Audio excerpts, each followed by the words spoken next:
OpenAI and Google have changed the game when they developed their generative AI and natural language processing models such as ChatGPT and Bard. These applications and websites have become really trendy and mainstream in the last year. This is due to the fact that companies' employees such as Microsoft were using ChatGPT in their daily workflows and tasks, which compromised the company's information and security. That's why these companies, directors, and senior management are really talking about developing their own natural language processing models to help their employees with their tasks and their workflow, and also to secure their employees from leaking out this data unintentionally. Today I'm going to talk about how to utilize ChatGPT into learning Python for data analytics. I'm going to talk about command prompts, best compilers, free courses, recommended projects to learn and to train on Python. First of all, I'm going to open ChatGPT and then write the following command prompt, which is I want to learn Python for data analysis and visualization from beginner to intermediate. So the first step that we have to take is to learn Python basics. We could do that from online platforms such as Code Academy and Cisco, Coursera. The second thing is to learn about like introduction to NumPy and Pandas. NumPy and Pandas are really essential for data manipulation and analysis in Python. NumPy supports large multidimensional arrays and metrics. Pandas is really powerful for data manipulation and analysis. The third step is data cleaning and processing, which is really important because in data analytics, the data that you have provides, or the quality of the data that you have as input determines the quality of the insights that you have as output. So we need to learn how to clean and pre-process data using pandas. This includes handling missing values, removing duplicates, and transforming data. The fourth step is data visualization with Matplotlib and Seaborn, which are the main libraries to use for data visualization. Matplotlib is a versatile plotting library for creating static, interactive, and animated visualizations in Python. Seaborn is built on top of Matplotlib and provides a high-level interface for statistical data visualization. The fifth is Introduction to Jupyter Notebooks, a compiler that can be used to run the Python code that you have. It has the libraries already installed, so you just need to import them into the code. Statistical analysis with SciPy and on NumPy and provides additional functionality for scientific computing. StatMod is a library for estimating and testing statistical models. Seventh is machine learning with scikit-learn. Gain an understanding of basic machine learning concepts and algorithms using the scikit-learn library. Eighth is advanced visualization with Plotly and Bokeh. Ninth is time series analysis, which is for forecasting. 10th is exploring specialized libraries such as TensorFlow, PyTorch. 11th is practice with real-world projects. 12th is join data science communities, read books and take online courses, and lastly, stay updated. The second command prompt is that we're gonna ask ChatGPT to give us a 6-week curriculum into learning Python for data analytics. So for week 1, it's gonna tell us to learn Python basics and NumPy, for example, from 1 to 3, introduction to Python, from variables and basic operations. 4 to 5, control flow, if statements, loops.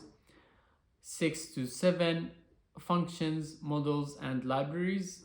And on the second to third week, introduction to NumPy, mathematical functions with NumPy.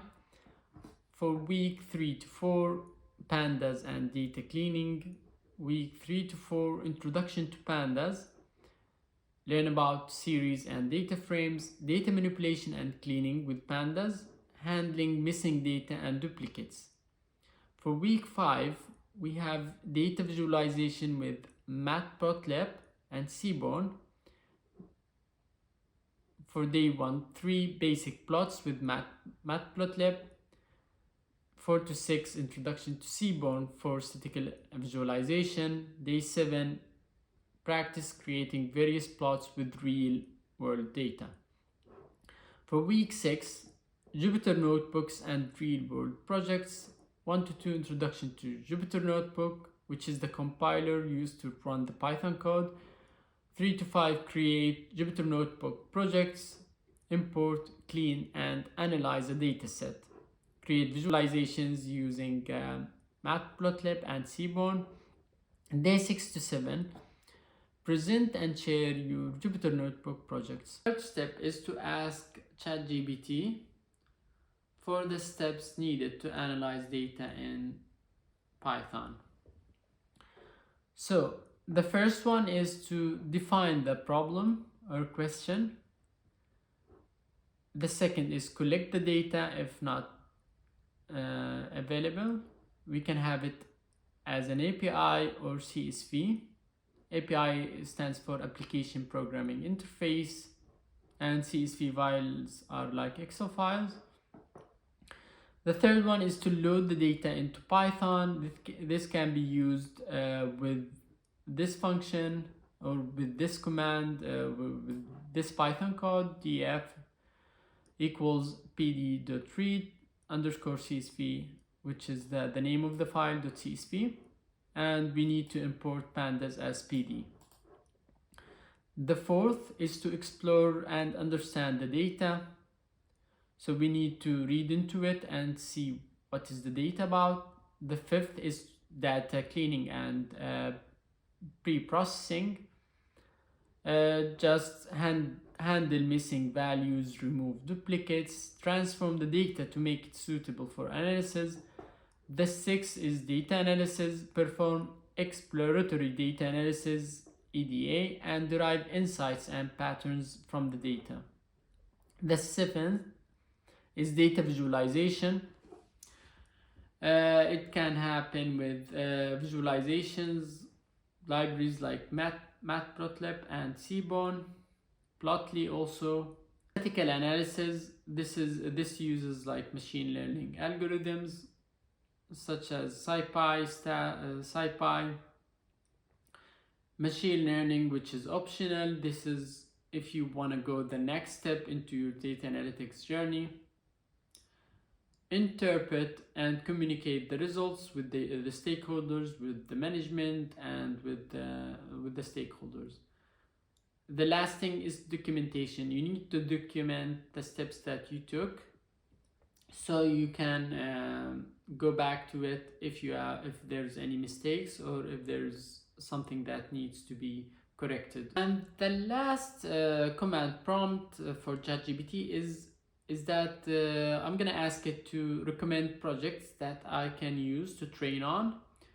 So the first thing is that ChatGPT gave me is EDA on a dataset. Choose like a dataset from platforms like Kaggle, UCI, machine learning repository, or government data portals.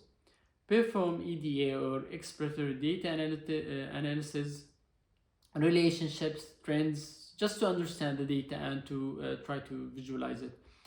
Second is stock market analysis. This can, like, you can get data for the stock market, historical data for the stock market, and try to analyze it and get insights out of it. Calculate financial metrics such as moving averages, volatility, and returns. Interactive dashboards to display stock performance. And by the way, commercial data analytics and stock market analysis are really required in the job market. Customer segmentations use customer data to perform segmentations based on demographics, purchasing behavior, or other relevant features. Apply clustering algorithms such as k-means clustering for segmentation and visualize customer segments and other characteristics. Fourth is social media sentiment analysis. Collect data from social media platforms such as Twitter, Reddit, Facebook, etc. Fifth is housing price prediction. This uses machine learning algorithms to like linear regression or regression models to predict to predict the pricing according to the time series or to the historical data. Healthcare analytics, web scraping and data analysis, natural language processing NLP project, time series analysis, fraud detections, e-commerce analytics, geospatial data analysis to document the process, explain the findings, and create visualizations to effectively communicate the results. These projects will not enhance the technical skills only, but also provides a valuable portfolio that can be used. Compilers, I'm gonna recommend using Jupyter Notebook, which is one of the best compilers. It has a lot of the libraries and already installed. Also Replit, which also provides some projects that you could learn from in Python. For learning Python basics and essentials, I'm gonna recommend doing this course, which is free. It's it gives you an introduction to Python essentials without the pandas. It's just like it's for the beginner levels. It has labs, 30 labs included. It's free of charge and it's 30 hours. Also, it's self-paced. Also, it gives you the certified entry level Python programmer certification exam.